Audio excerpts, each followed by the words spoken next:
How to move an image in CapCut.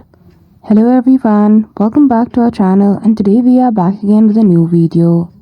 So without any delay, let's get into it. So for that, firstly you need to head toward CapCut application. Once you do, choose the image which you want to edit and move in CapCut. After that, go to Add. Click on the picture in the editing section and simply elongate its length. Then after, move the cursor to the first.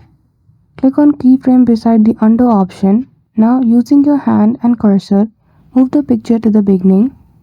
Then simply bring the picture step by step as you want in your video. Add as many keyframes as you want. Also edit the size of the image in the screen, as that will appear as moving image once you are done with editing. So that's it. I hope you found this video helpful. If you did, don't forget to give it a thumbs up and subscribe to our channel for such tutorial. Thank you for watching till the end.